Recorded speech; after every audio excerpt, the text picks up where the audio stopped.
경제브리핑 불편한 진실이 여러분의 확실한 두통 치료제가 되어드리겠습니다. 경제 뉴스가 연예 뉴스처럼 쉽게 들리는 그날까지. 경제브리핑 불편한 진실. 경제브리핑 불편한 진실 11월 6일 순서 시작하겠습니다. 지난 주말 날씨는 괜찮았는데 좀 많이 추웠죠? 그렇죠. 박 PD는 따뜻한 데 다녀오셨다면서요? 저는 일요일에 황학동이라고 예. 청계천 근처에 있는 동네 있잖아요. 그렇죠. 저는 거길 정말 오랜만에 갔는데 천지개벽 수준으로 바뀌었더라고요. 너무 오래간만에 가셔서 예. 그래. 다들 알고 있어요. 거기 많이 바뀌었거든요. 고층 아파트가 그냥 즐비하게 있더라고요. 그러니까요. 깜짝 놀랐습니다. 저는 거기가 또 원래 살짝 높은 지대 아닙니까? 그렇죠. 그런 곳에도 그렇게 높은 아파트들이 연이어서 있다는 게 보고도 신기하더라고요. 아파트 사러 가신 거예요? 아니요. 거기 좋은 찜질방이 있다고 해서 갔는데 찜질방에 가셨군요. 날이 좀 쌀쌀하고 하니까 따뜻한 게 그립더라고요.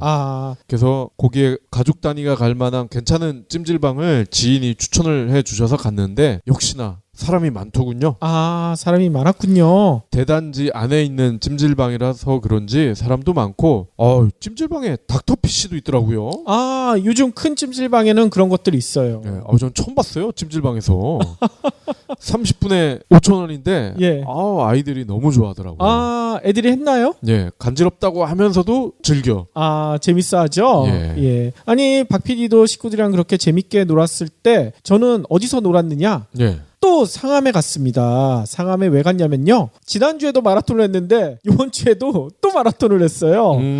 저희가 무슨 마라톤을 했냐면요. 벤츠코리아라고 자동차 업체 있죠. 네. 여기가요. 사회복지법인인 아이들과 미래재단 여기와 함께요. 제2회 벤츠 기브앤 레이스 자선 달리기 대회 뭐 이런 걸 했거든요. 네. 말 그대로 자선이라서요. 이 마라톤에 참가하려면요. 기부금을 내야 돼요.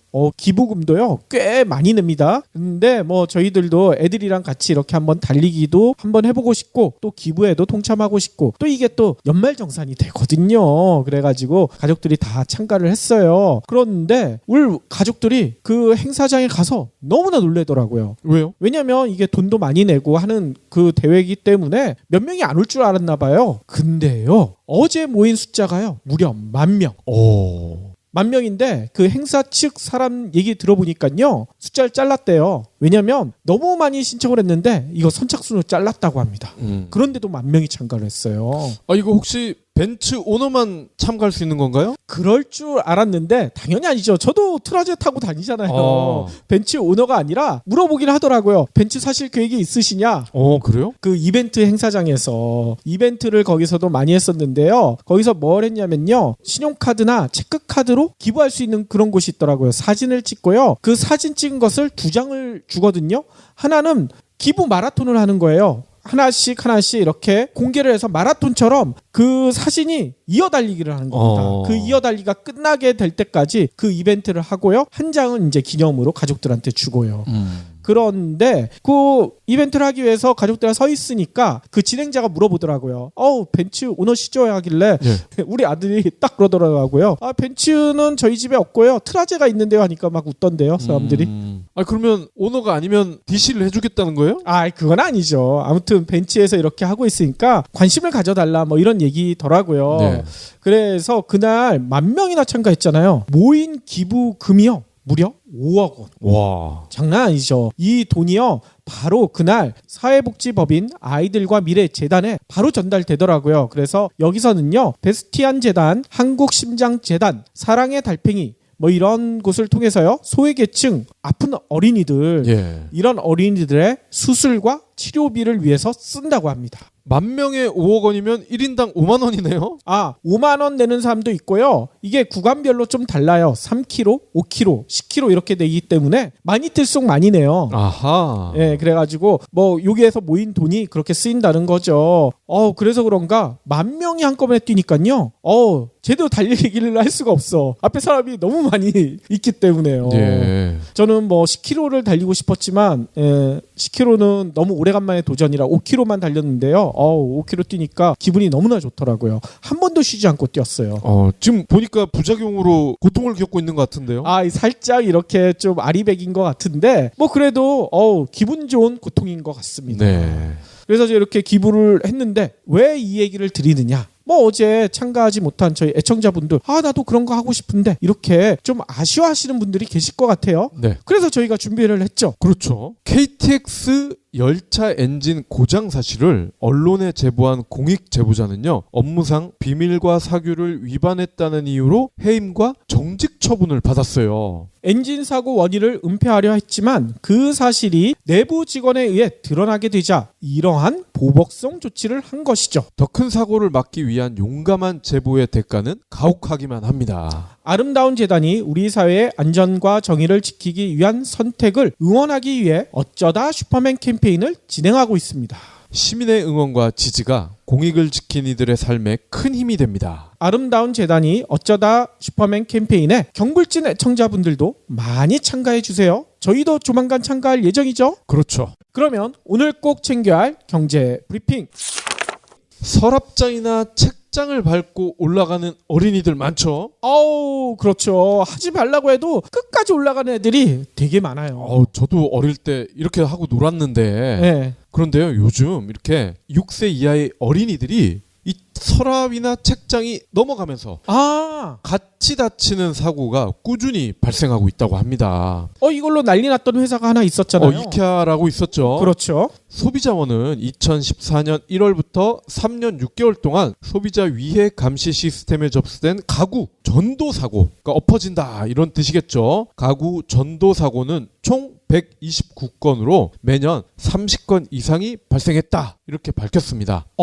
생각보다 너무 많은데요? 예, 이 가운데 6세 이하 영유아의 비중이 전체 44%. 와하. 전도사고가 가장 자주 발생한 가구는요, 서랍장과 책장이었고요. 옷장과 신발장도 뒤를 이었습니다. 해외에서도 가구 전도사고가 문제가 되고 있죠. 그렇죠. OECD에 따르면 미국은 가구나 TV가 전도되면서 매년 3만 3천여 명이 상해를 입었고요. 와. 어린이의 경우에 30분에 1명꼴로 응급실을 방문하고 2주에 1명꼴로 사망을 하는 것으로 보고가 됐습니다. 이걸로 죽기까지 한다고요? 그렇죠. 호주에서는 가구 전도로 매년 1명의 어린이가 사망을 하는데 이게 왜 죽기까지 할까? 사실 궁금할 수도 있어요. 그렇죠. 그런데 책장이나 옷장이 만약에 어린이보다 사이즈가 크고 무겁다. 대부분 무겁지 않겠어요, 어린이보다는? 그러니까요. 그런데 아기가 매달려 있는 상태로 이게 그대로 땅바닥을 향해서 엎어지니까 아기는 깔리겠죠. 아하. 깔리면서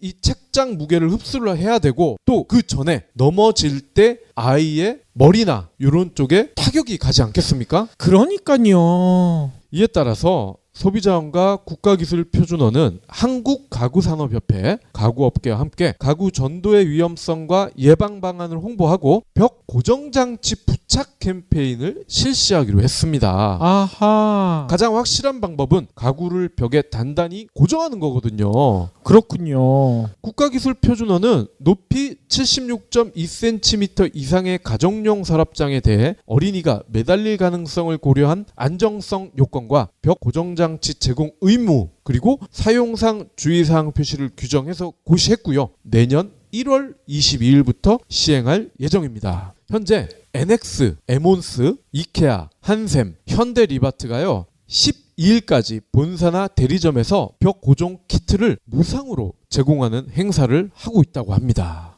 그렇군요. 아니 근데 뭐 제공해 주는 건 고맙지만 너무 날짜가 짧네요. 12일까지면 며칠 되지도 않는데. 네, 12일까지는 무상으로 제공하고요. 이제 내년에 고시가 이루어진 다음에는 이런 거를 의무적으로 소비자에게 알리면서 줘야 된다는 얘기죠. 그렇군요. 자, 근데 우리나라만의 또 특수한 문제가 있죠. 아하. 이 벽 고정 장치 아마도 못이라든지 이런 걸로 구멍을 내서 고정을 하는 방식이 많을 텐데 전세 사는 우리 같은 서민들 이것도 쉽지 않죠. 그러니까요. 못 하나 박으려면 또 주인한테 허락을 받아야 되잖아. 그렇죠. 이거 몰래 박을 수도 없고 말이에요.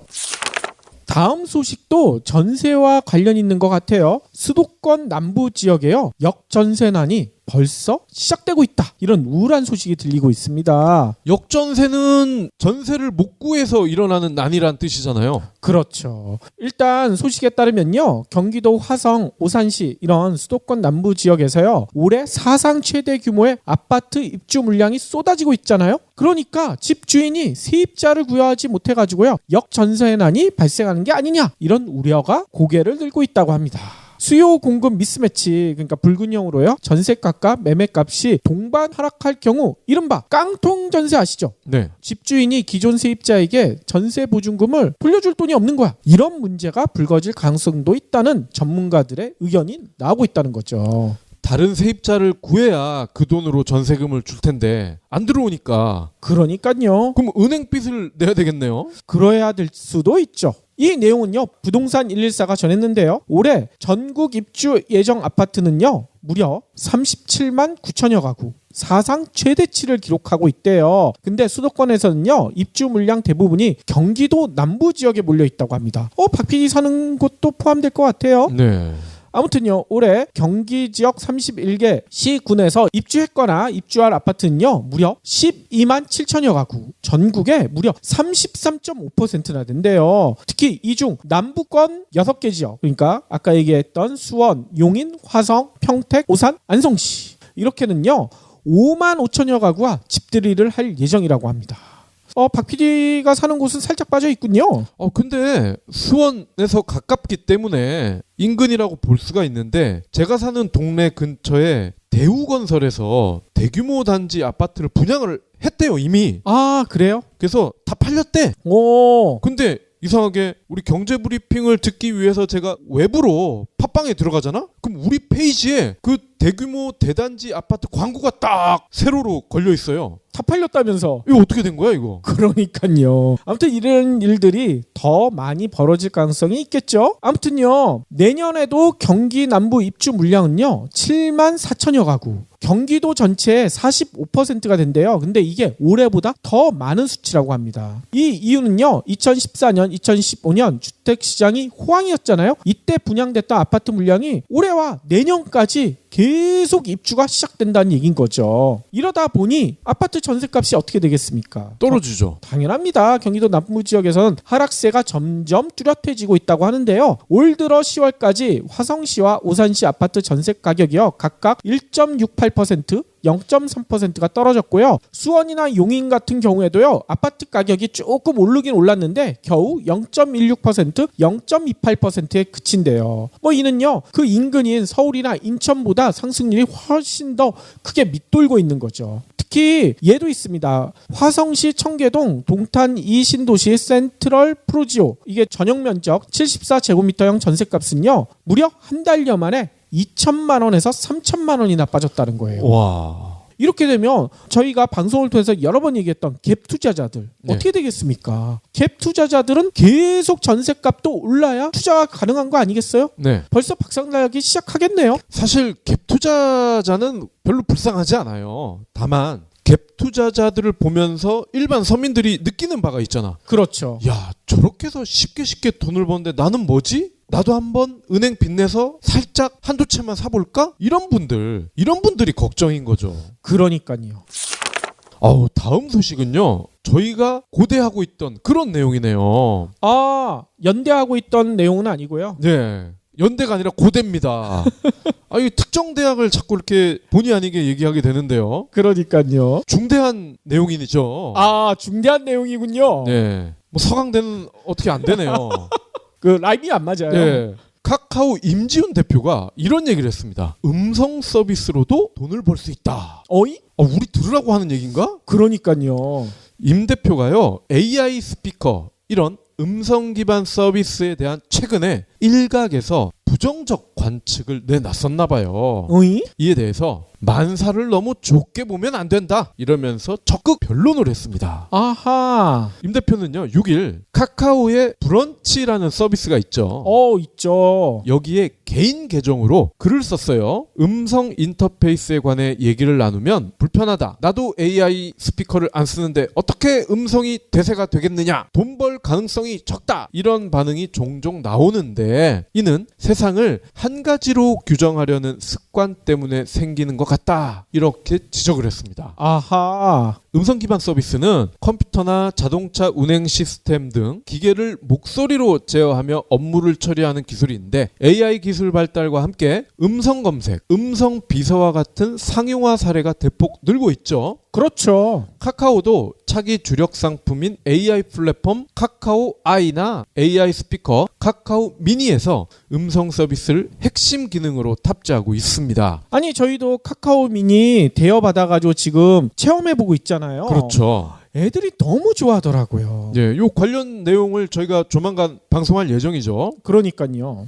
업계에서는 음성 서비스가 현재 모바일 생태계의 근원인 화면 터치 이 조작 체제를 대체할 새 트렌드가 될 것이라는 전망, 그리고 이런 변화가 찻잔 속 태풍에 그칠 것이라는 분석 팽팽히 맞서고 있죠. 일단 임 대표는 소비자에게 많이 알려진 AI 스피커가 음성 서비스의 전부가 아니다. 어허. 이렇게 지적을 하시면서 AI 스피커는 가정에서 음성 제어를 할 때 요긴한 도구일 뿐이며 지금의 초창기 스피커 모델이 상품성이 부족해 보인다고 해서 음성 서비스의 가치를 부정할 근거는 될 수가 없다. 아니 상품성이 절대 부족해 보이지 않던데요. 네. 애들이 환장을 하던데 너무 재밌다고. 그렇죠. 이어서요. 음성 서비스의 수익화 모델은 오디오 광고에 불과하며 현재 라디오 광고의 영세한 규모를 볼 때 수익 전망은 나쁘다. 이런 일각의 지적에 대해서도 반박을 했습니다. 아하. 뭐라고 했냐? 음성 서비스의 입력이 음성이면 출력도 음성이라는 관념 때문에 나온 발상이다. 인풋이 음성에 아웃풋이 화면인 상황도 얼마든지 가능하다. 그렇죠. 이 과정에서 사용자에게 좋은 경험을 제공하면서 돈을 벌 방법이 나올 수 있다. 이렇게 그렇죠. 강조를 했습니다. 맞아요. 이어서 세상의 변화는 연속적인 특성이 있다. 즉 음성 인터페이스가 인기를 얻는다고 모바일 서비스가 몽땅 사라지는 게 아니고 모바일 인터페이스가 월등히 더 편한 곳에서는 계속 종전 방식이 쓰일 수 있다. 이렇게 덧붙였습니다. 아니 근데 저는 여기서 약간의 의심이 드는데요. 임 대표님이 저희 경불지를 듣고 있는 거야. 그렇죠. 저희가 했던 얘기들 아닙니까 다. 그리고 사실 카카오 미니 이 인공지능 스피커에도 경불진 틀어줘, 경제브리핑 틀어줘 그러면 저희 방송이 나옵니다. 그러니까요. 아니 박 PD가 그 얘기를 했잖아요. 집에 가서 가장 먼저 해본 게 그거였거든요. 네. 진짜 나오더라고. 그러니까 우리 애들이 너무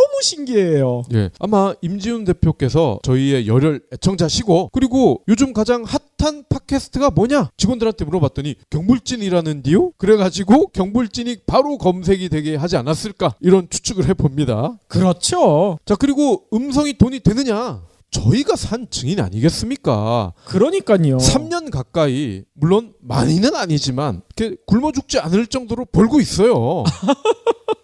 그렇죠. 앞서 박 PD가 브리핑했던 내용이랑도 살짝 연결이 될 수도 있을 것 같아요. 열심히 버티다 보면 뭔가가 이루어질 수 있다. 이걸 보여주는 내용이거든요. 뭐냐면요. 제가 가끔 인용하는 따뜻한 하루라는 이메일 서비스에 나온 내용인데요. 시작은 이렇게 돼 있습니다. 1946년 뉴욕 헬스 키친이라는 빈민가에서 한 아이가 태어났대요. 이 아이는요. 의사의 실수로요. 왼쪽 눈 아래가 마비되는 사고까지 당했다고 합니다.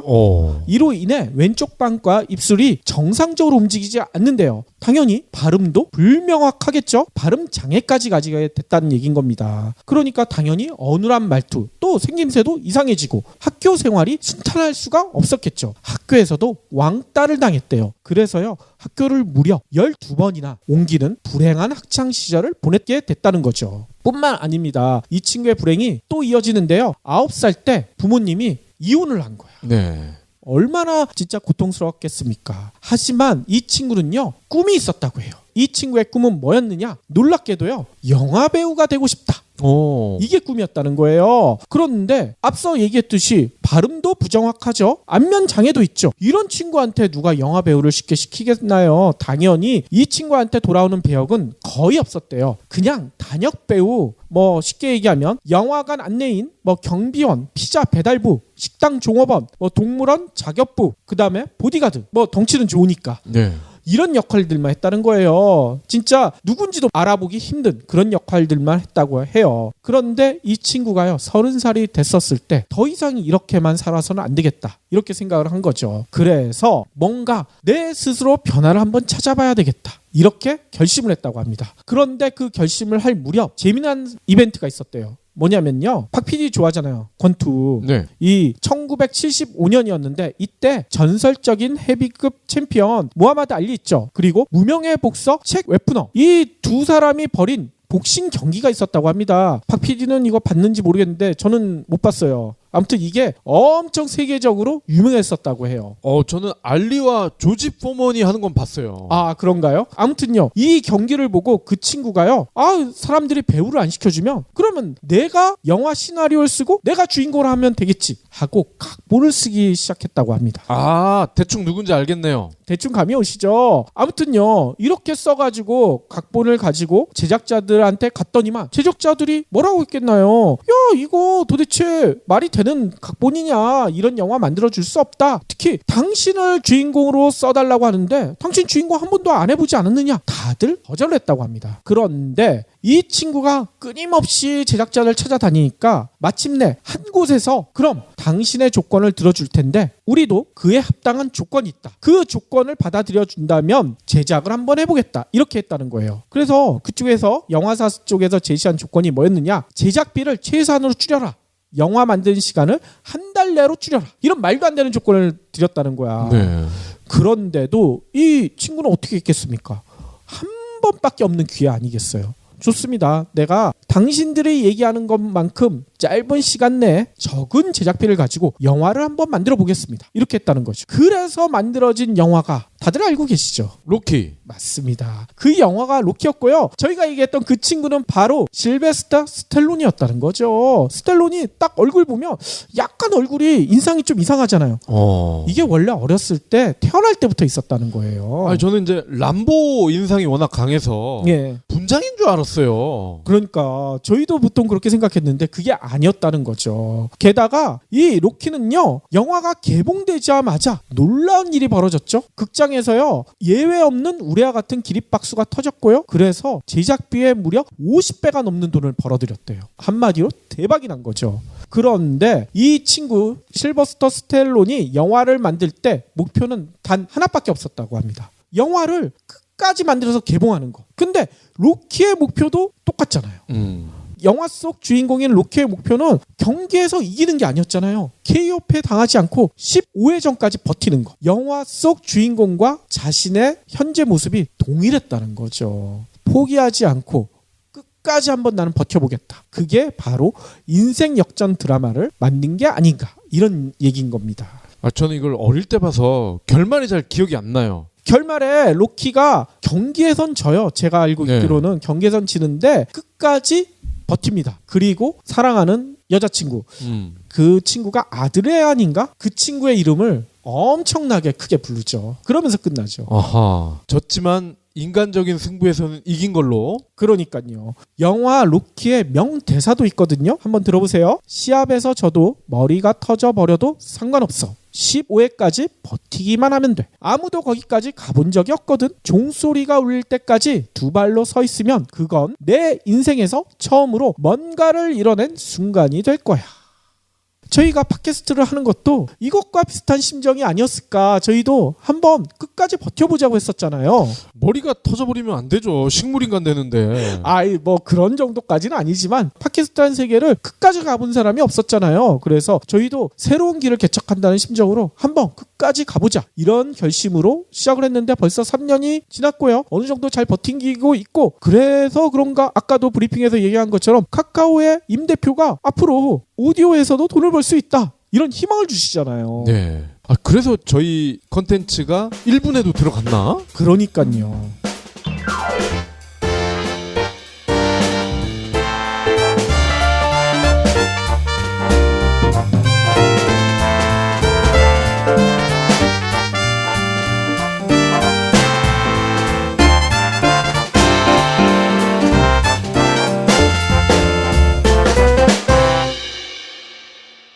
경제브리핑 불편한 진실 완수해주셔서 감사합니다.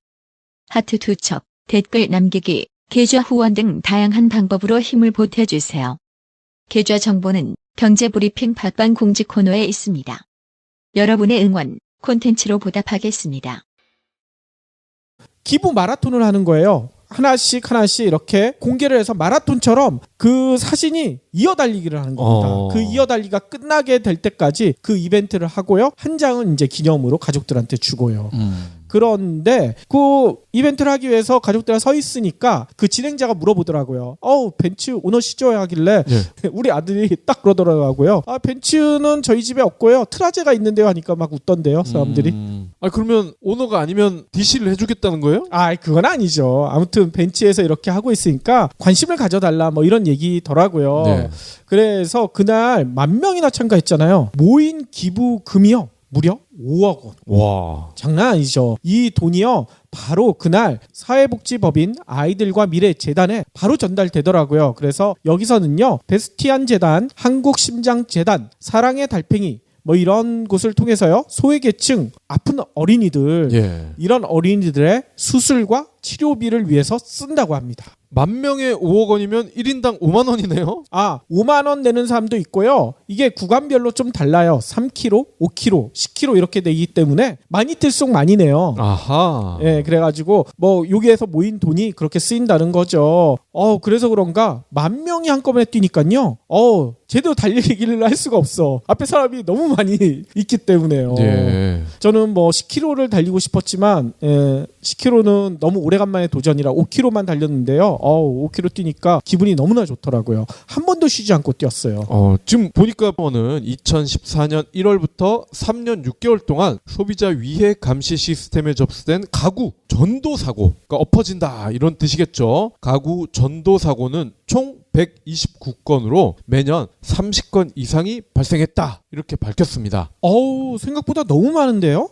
이 가운데 6세 이하 영유아의 비중이 전체 44%. 와하. 전도사고가 가장 자주 발생한 가구는요. 서랍장과 책장이었고요. 옷장과 신발장도 뒤를 이었습니다. 해외에서도 가구 전도사고가 문제가 되고 있죠. 그렇죠. OECD에 따르면 미국은 가구나 TV가 전도되면서 매년 33,000여 명이 상해를 입었고요. 와. 어린이의 경우에 30분에 1명꼴로 응급실을 방문하고 2주에 1명꼴로 사망을 하는 것으로 보고가 됐습니다. 이걸로 죽기까지 한다고요? 그렇죠. 호주에서는 가구 전도로 매년 1명의 어린이가 사망을 하는데 이게 왜 죽기까지 할까? 사실 궁금할 수도 있어요. 그렇죠. 그런데 책장이나 옷장이 만약에 어린이보다 사이즈가 크고 무겁다. 대부분 무겁지 않겠어요? 어린이보다는? 그러니까요. 그런데 아기가 매달려 있는 상태로 이게 그대로 땅바닥을 향해서 엎어지니까 아기는 깔리겠죠. 아하. 깔리면서 이 책장 무게를 흡수를 해야 되고 또 그 전에 넘어질 때 아이의 머리나 이런 쪽에 타격이 가지 않겠습니까? 그러니까요. 이에 따라서 소비자원과 국가기술표준 부작용으로 고통을 겪고 있는 것 같은데요. 살짝 이렇게 좀 아리백인 것 같은데 뭐 그래도 기분 좋은 고통인 것 같습니다. 그래서 이렇게 기부를 했는데 왜 이 얘기를 드리느냐? 뭐 어제 참가하지 못한 저희 애청자분들 나도 그런 거 하고 싶은데 이렇게 좀 아쉬워하시는 분들이 계실 것 같아요. 그래서 저희가 준비를 했죠. 그렇죠. KTX 열차 엔진 고장 사실을 언론에 제보한 공익 제보자는요. 업무상 비밀과 사규를 위반했다는 이유로 해임과 정직 처분을 받았어요. 엔진 사고 원인을 은폐하려 했지만 그 사실이 내부 직원에 의해 드러나게 되자 이러한 보복성 조치를 한 것이죠. 더 큰 사고를 막기 위한 용감한 제보의 대가는 가혹하기만 합니다. 아름다운 재단이 우리 사회의 안전과 정의를 지키기 위한 선택을 응원하기 위해 어쩌다 슈퍼맨 캠페인을 진행하고 있습니다. 시민의 응원과 지지가 공익을 지킨 이들의 삶에 큰 힘이 됩니다. 아름다운 재단이 어쩌다 슈퍼맨 캠페인에 경불진 애청자분들도 많이 참가해 주세요. 저희도 조만간 참가할 예정이죠? 그렇죠. 그러면 오늘 꼭 챙겨야 할 경제 브리핑. 서랍장이나 책장을 밟고 올라가는 어린이들 많죠?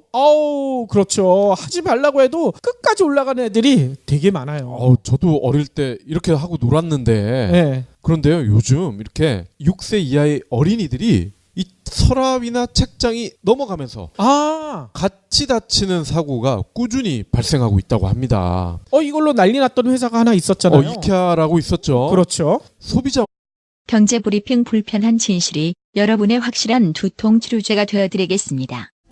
경제 뉴스가 연예 뉴스처럼 쉽게 들리는 그날까지. 경제브리핑 불편한 진실. 경제브리핑 불편한 진실 11월 6일 순서 시작하겠습니다. 지난 주말 날씨는 괜찮았는데 좀 많이 추웠죠? 그렇죠. 박 PD는 따뜻한 데 다녀오셨다면서요. 저는 일요일에 황학동이라고 예. 청계천 근처에 있는 동네 있잖아요. 그렇죠. 저는 거길 정말 오랜만에 갔는데 천지개벽 수준으로 바뀌었더라고요. 너무 오래간만에 가셔서 예. 그래. 다들 알고 있어요. 거기 많이 바뀌었거든요. 고층 아파트가 그냥 즐비하게 있더라고요. 그러니까요. 깜짝 놀랐습니다. 저는 거기가 또 원래 살짝 높은 지대 아닙니까? 그렇죠. 그런 곳에도 그렇게 높은 아파트들이 연이어서 있다는 게 보고도 신기하더라고요. 아파트 사러 가신 거예요? 아니요. 거기 좋은 찜질방이 있다고 해서 갔는데 찜질방에 가셨군요. 날이 좀 쌀쌀하고 하니까 따뜻한 게 그립더라고요. 그래서 거기에 가족 단위가 갈 만한 괜찮은 찜질방을 지인이 추천을 해주셔서 갔는데 역시나 사람이 많더군요. 사람이 많았군요. 대단지 안에 있는 찜질방이라서 그런지 사람도 많고 찜질방에 닥터피쉬도 있더라고요. 요즘 큰 찜질방에는 그런 것들이 있어요. 네, 전 처음 봤어요. 찜질방에서 30분에 5,000원인데 예. 아이들이 너무 좋아하더라고요. 애들이 했나요? 예, 간지럽다고 하면서도 즐겨.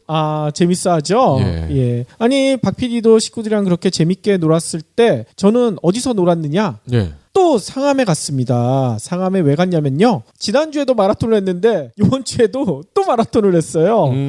저희가 무슨 마라톤을 했냐면요. 벤츠코리아라고 자동차 업체 있죠. 네. 여기가요. 사회복지법인인 아이들과 미래재단 여기와 함께요. 제2회 벤츠 기브앤 레이스 자선 달리기 대회 뭐 이런 걸 했거든요. 네. 말 그대로 자선이라서요. 이 마라톤에 참가하려면요. 기부금을 내야 돼요.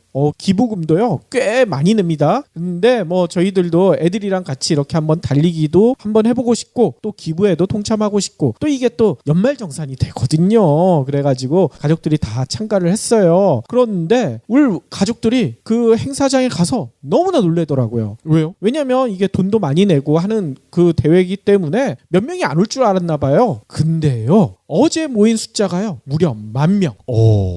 10,000명인데 그 행사 측 사람 얘기 들어보니까요. 숫자를 잘랐대요. 왜냐면 너무 많이 신청을 했는데 이거 선착순으로 잘랐다고 합니다. 그런데도 10,000명이 참가를 했어요. 이거 혹시 벤츠 오너만 참가할 수 있는 건가요? 그럴 줄 알았는데 당연히 아니죠. 저도 트라제 타고 다니잖아요. 벤츠 오너가 아니라 물어보긴 하더라고요. 벤츠 사실 계획이 있으시냐? 그래요? 그 이벤트 행사장에서 이벤트를 거기서도 많이 했었는데요. 거기서 뭘 했냐면요. 신용카드나 체크카드로 기부할 수 있는 그런 곳이 있더라고요. 사진을 찍고요. 그 사진 찍은 것을 2장을 주거든요. 하나는